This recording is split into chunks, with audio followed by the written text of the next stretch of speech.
Today's first reading, Isaiah 35, has always been one of my favorites. I hope you know that Isaiah is actually from different periods, Isaiah 40 to 66, 2nd and 3rd Isaiah, from the time of the ending of the Babylonian captivity. And, the first part is much earlier, but nonetheless, chapter 35 actually is from that later period as well. And you have that joy of the return from exile, of the salvation, of the Lord's coming to redeem his people, with everlasting joy upon their heads, of course, which fits in with the theme of the season and the theme of Rejoice Sunday, Gaudete Sunday. But what always struck me especially were the first verses of that reading. When I was a young monk in Vermont in my 20s, I remember making, for a year or two, homemade Christmas cards to send out, just a few of them, to family. And I drew a picture of that first verse there, where it says, "The desert will blossom and rejoice." The desert will blossom and rejoice. And I think I drew some flower, crocus, which is the flower I mentioned, coming up out of the desert. Is that a promise that the desert will be as flourishing as the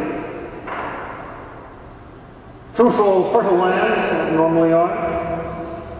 Well, you have to understand that the desert of the Chartreuse, the desert of the monastery, that's what the monks go out into. It's called the desert, whether it's an alpine snowstorm or whether it's the desert in Egypt, or it's meant to be a desert in the sense of, well, the sense of what exactly? Well, it's a place that we all need to go to, internally or externally, which is what? Which is a place where there is no other support, no other nourishment than God. That was the whole lesson of the central mystery of the Exodus for 40 years in the desert, right? That was the training ground in which the people learned with great difficulty, it turns out, as we do too, that God is their only support. That they need to listen for God's word and not go off and do their own thing and have their own plans and resist and murmur and grumble. All the things they did in the wilderness, which we tend to do in our wilderness as well. So it's first of all a place in which, sometimes called today liminal space, threshold place, not quite not heaven yet, but away from our habitual support system, away from our habitual identities, away from all our plans and ideas. That's the desert we have to enter. So that God can be our sole support, and so that God can reveal to us what God chooses to reveal without our cultural biases, our self-image, our plans, all our a prioris and prejudices and blind spots getting in the way. That's what the desert's supposed to purge. So you have no other identity, not just support system, but no other identity but, well, openness to God, pure poverty of spirit, pure receptivity, which of course is what Mary had. Which is why Mary was open to receive this most totally unexpected and overwhelming and overpowering message if she would be the mother of the Messiah, the mother of God. But that's the kind of openness we need to have as well. And we're not going to hear God's word or God's message to us personally if we're already full of ourselves. Oh, this is who I am. I am a singer, or I'm a priest, or I'm an actress, or I'm a banker, or I'm an American, or I'm a Catholic. Yeah, even Catholic. All of that stuff can get in the way of that poverty of pure receptivity, total dependence upon God, to allow God to speak to us. God to fill us with who we really are, unique and eternal in Him. And what our mission is, unique and eternal in Him, in our world. That's why and how it's the desert that blossoms. Not that it becomes just like the fertile places, but that it's deeper than that. Only the desert blossoms spiritually. It's only the desert, as the desert which can bear fruit. It's only that pure openness and poverty of spirit that can bear the fruits of the Spirit. That's why the desert blossoms and rejoices. Because only the desert does. And that's the promise of Advent. It happened with Mary, receiving the Messiah. It should happen in our desert, the desert of our hearts and minds, which are finally empty of all their preconceptions and their certainties and all that nonsense that we think we know already, and let it go to allow God to be our wisdom and our knowledge and our love and our truth and our identity and our being. That's what we have to bring to the Lord in Advent, and all the time, in order to fulfill our destiny. And that's why I put it on the Christmas card. Not that I learned it when I was 20, but that's the process that has to begin. So, that's what the second reading means, this end of the letter of James, where it says, be patient. And it uses that word at least four times in that short passage.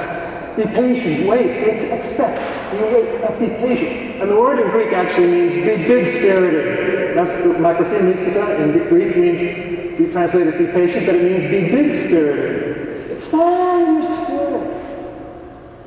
Get out of your narrowness and your expectations and all the categories you think God has to come to you in. And let God come as God would come. That's the kind of big spirit, open-spiritedness that we need to bring to this, so that we can bear fruit for the Lord. And finally, that's what's happening in the gospel. This is a fascinating and startling example of the kind of thing we're talking about. Here we have John the Baptist, greater than whom no one has arisen, according to Jesus' own words. The great prophet, the one who comes to prepare the way of the Lord, who himself goes literally out into the desert, giving up his, priestly dignity from his family, all the temple and all that, and going out into the desert, getting rid of all that other identity, wearing just camel's hair and eating locusts. And even so, he didn't get it. Or rather, he fulfilled the mission he was called to fulfill, but then when the next step came, he wasn't ready. That's what happens to him. John is in prison, and he hears about the dirty deeds of the Christ, as the gospel says, and he says, what is going on? Where's the axe set to the root of the tree that we heard in last Sunday's gospel? Where's the threshing floor? Where's the chaff burning in the fire? Where's the coming of the day of the Lord? What's all this? So are you the one? Or are we supposed to be waiting for somebody else? And Jesus says, okay, well go and tell John what you see and hear. The lame walk, the deaf hear, the blind see, the lepers are cleansed, the dead are raised, and the poor have the gospel preached to them. Referring to this very passage, Isaiah 35, that we have in the first reading today. And Isaiah 61. The poor have the gospel preached to them, which was Jesus used in the synagogue of Nazareth, as you may remember, as the standard of his own mission. So he says, this is what the Messiah is coming to bring. Not the fire and the brimstone. And he concludes by saying, and just in case you missed the point here, blessed is the one who's not scandalized by me. John, are you scandalized by me? Don't be. And maybe that's even what this mysterious phrase means at the ends of the gospel today. Even the least in the kingdom of heaven is greater than he. Even the least in this new dispensation of God's mercy and healing is greater than the prophets of fire and brimstone. Yet do even we get it? Are we scandalized by Jesus? Have we ever allowed ourselves to be scandalized by Jesus, going against our expectations, our human wisdom, what we expect God to be in this world?